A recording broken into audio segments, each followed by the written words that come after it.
ele. Ele tem 57 e ela tinha 27. Conheceu num baile.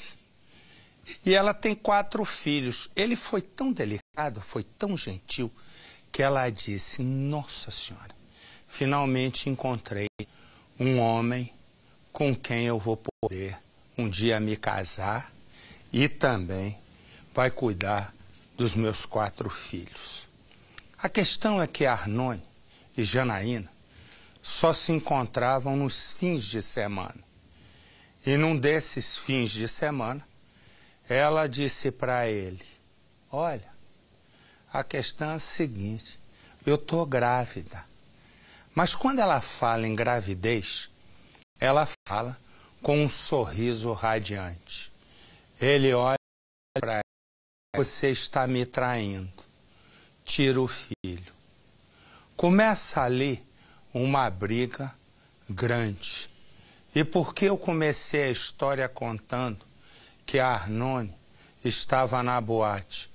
Ele foi preso na boate, onde ele foi dançar, depois de ter matado a mulher que acreditava que tinha finalmente encontrado o amor da vida.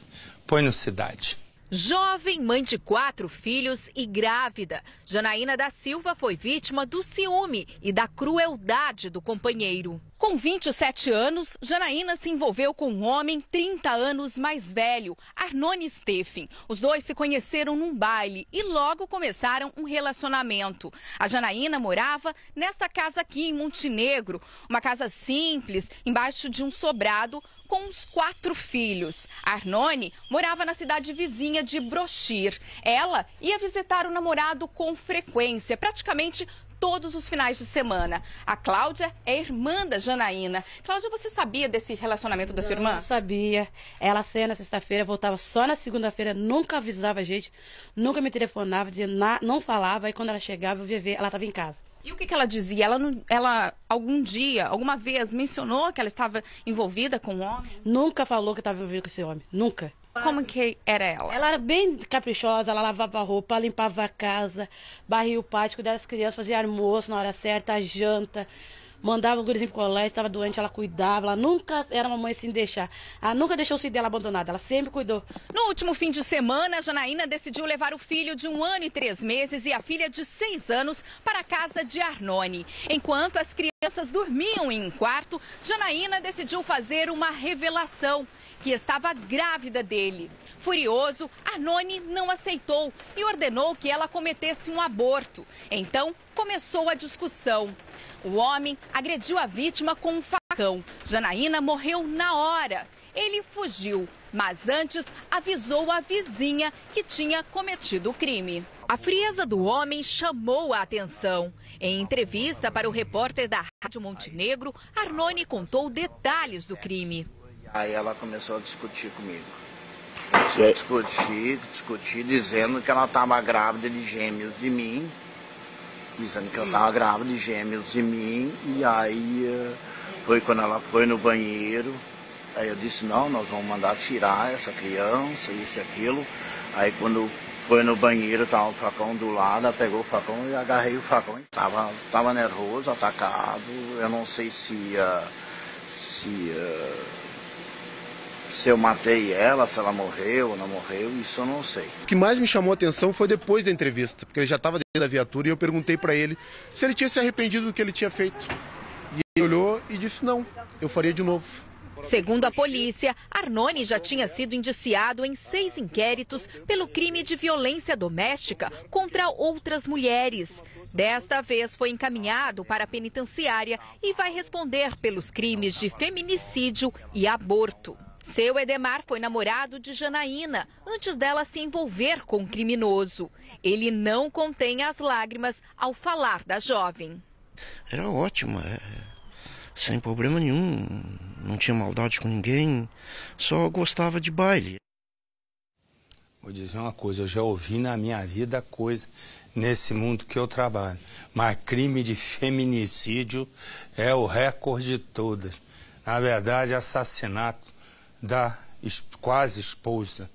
Eu nunca tinha ouvido nem esse termo. Olha a coisa toda, hein? pensa no seguinte, mas aqui é diferente. Há 2 sorrisos, esse sorriso se apagou. Esse aqui, ninguém sabe onde está. Ele se chama Paulo e ela se chama Fabiana. Juntos estão, né? Um casamento de 3 anos. E o que acontece? Eles têm, né? Antes eles compartilhavam um sonho de ter um filho. O tempo passou e só ela vive esse sonho. E por isso a discussão aumenta. Fabiana então passa a dormir em cama separada e diz o seguinte: não quer mais nada com Paulo. Chega a ligar para uma tia e diz: tia, eu estou vivendo um momento de infelicidade. Né? E conta, queria ser mãe, que isso, que aquilo, e diz: estou dormindo em cama separada. De repente ninguém encontra mais Fabiana. A polícia vai. De repente, também de repente, pum! E Paulo cai duro. Chegam lá, a casa está toda revirada, toda revirada. O telefone, descobrem o corpo, está lá, corpo de Paulo, casa revirada. Onde está a Fabiana? Ninguém sabe. Pega no celular, só caixa postal. O que acontece? 2 mistérios. Por que ele se matou e cadê Fabiana? Põe no Cidade. Eles estavam juntos há 3 anos. Nas fotos, Paulo Vitor dos Reis e Fabiana Rosa Monteiro se mostravam apaixonados. O casal não tinha filhos. Entre eles, apenas uma grande diferença de idade. Fabiana tinha 25 anos e Paulo Vitor, 46. O casal vivia nesta casa em Engenheiro Pedreira, distrito de Japeri, na Baixada Fluminense, há menos de 1 ano. Para os vizinhos, mesmo com a grande diferença de idade entre Fabiana e Paulo Vitor, eles pareciam ter o relacionamento perfeito. Mas, segundo a família dela, as coisas não eram bem assim. Por causa de ciúmes, as discussões eram frequentes entre o casal e Fabiana desejava a separação. Eles brigavam muito, vou ser sincera, eles brigavam muito, ele tinha muito ciúme dela, era um ciúme muito doentio. E ela também, por si também, porque gostava dele, tinha um ciúme também doentio e brigavam demais os dois. O casal estaria, inclusive, dormindo em camas separadas. Na quarta-feira da semana passada, Fabiana fez o último contato com a família. Ela telefonou até para o meu irmão em Niterói, né, que meu irmão mora em Niterói, conversou com a minha cunhada e depois disso ninguém mais sabe de Fabiana. Tudo parecia bem, até que 2 dias depois do último contato, a família recebeu a notícia de que Paulo Vitor havia morrido. O encarregado de obras tirou a própria vida enquanto trabalhava. Vera Lúcia começou a ligar para a sobrinha, mas desde então houve a mesma mensagem no telefone de Fabiana. O assinante chamado está sendo localizado. Por favor, aguarde um instante. Como a família não conseguia localizar Fabiana pelo telefone, eles vieram até a casa do casal. E aqui, para entrar, precisaram arrombar a porta. Quando entraram na sala, já se depararam com tudo revirado, os pertences espalhados pelo chão. E ao entrar aqui no quarto do casal, em cima da cama, se depararam com muito sangue. No carro de Paulo Vitor, a polícia também encontrou manchas de sangue. Um exame vai indicar se ele é de Fabiana. José diz que os dias da família têm sido de angústia e sofrimento, sem saber o que aconteceu com a irmã. Fabiana continua desaparecida, mas um dia antes do marido dela, Paulo Vitor, ter tirado a própria vida, um corpo carbonizado que aparentava ser de uma mulher foi encontrado bem aqui, nessa área de vegetação, às margens da rodovia Presidente Dutra, próximo à casa onde o casal morava, a menos de 2 quilômetros de lá. Só um exame de DNA vai apontar a identidade deste corpo. Mas para a família de Fabiana, tudo leva a crer que seja o dela. O caso foi registrado inicialmente como desaparecimento na delegacia de Japeri. Mas a divisão de homicídios da Baixada Fluminense assumiu as investigações. Apesar das evidências, a família de Fabiana tenta manter as esperanças de encontrá-la viva, ao mesmo tempo que quer apenas ter uma despedida digna da jovem. Você vai vendo se ali tem um sumiço. Tem o sumiço de Fabiana e a morte de Paulo. 2 mistérios, a questão existe agora. Não haverá mistério, por quê? Porque houve um assalto e o nosso comandante Hamilton tem todas as informações. Hamilton. Marcelo, assalto aqui na região central, corrigindo, a região da Lapa. A informação: estabelecimento comercial, assalto, 3 homens armados. Você vê que estão chegando várias motos aqui da Rocan no local, viaturas de área, um cerco. Já estão ainda na região, Marcelo. Por isso que o quarteirão está cercado. Assalto, estabelecimento comercial, região oeste de São Paulo, região da Lapa, Marcelo. Para que você saiba o que é a Lapa. A Lapa é aqui meio perto da Record, coisa mais ou menos de uns 20 minutos, a Lapa, onde você leva rasteira e leva tapa. Me dá os presos, meu filho, não atrapalha. Você vai ver, nesses 2 são irmãos. São 2 irmãos. O terceiro irmão já estava na cadeia. O que eles são? Sequestradores. Põe no Cidade. Darlan Estevam Veloso e Danilo Veloso não têm em comum apenas o sobrenome. Eles são irmãos de sangue, irmãos no crime. A dupla tem uma ficha extensa na polícia que envolve roubos, furtos, receptação. Com o terceiro irmão, Antônio Carlos Veloso, que já está preso, formavam um trio que apavorava as cidades de Valinhos, Vinhedo e Campinas. Dessa vez, os irmãos do crime foram identificados num sequestro. O caso aconteceu em maio de 2011. A vítima, um técnico em informática, foi rendido quando saía do trabalho. Ele teve a moto roubada. Ficou várias horas em poder dos sequestradores que queriam dinheiro e, para isso, chegaram a amarrar e torturar a vítima. A polícia levantou que os 3 irmãos e uma 4ª pessoa, identificada como Diego Arena da Silva, que está foragido, participaram do sequestro.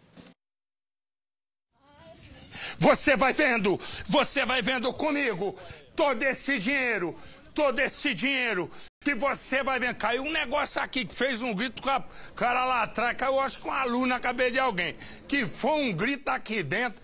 Você vai vendo, o homem que você está vendo levava dinheiro do tráfico de drogas para o homem mais procurado do Rio de Janeiro, Celcinho Playboy. Põe no Cidade. Quase 23 mil reais em dinheiro vivo. As cédulas, a maioria de R$50, foram apreendidas pelos agentes do Batalhão de Vias Expressas na Avenida Brasil, altura do Caju, zona norte do Rio. Tudo estava debaixo do banco do carro, que era dirigido por este homem de boné. Gabriel Mariano, de 26 anos, ficou nervoso ao avistar os policiais militares e acabou preso. Um rapaz que estava no carona foi detido e liberado em seguida. Gabriel assumiu toda a culpa e disse que o amigo não sabia de nada. O suspeito confessou que pretendia fazer um trajeto de aproximadamente 30 quilômetros. Ele iria receber R$1.000 para levar o dinheiro que estava dentro do carro da comunidade das Almas, em São Gonçalo, na região metropolitana, até o Complexo da Pedreira, na zona norte do Rio. As 2 comunidades seriam dominadas por um dos traficantes mais procurados do Rio, Celso Pinheiro Pimenta, o Playboy. O Disque Denúncia oferece R$50 mil para quem tiver informações sobre o paradeiro do criminoso. O dinheiro apreendido durante a noite seria para o pagamento dos chamados soldados do tráfico. Gabriel contou à polícia que é técnico em edificações e aceitou fazer o serviço pela 2ª vez porque estaria desempregado. Prejuízo em dobro, pois além de não ter recebido o pagamento, ainda vai responder por associação ao tráfico. Eles eram conhecidos como a dupla Vavá, Vanessa e Valdinei. A dupla Vavá, quando se conheceu, era uma beleza.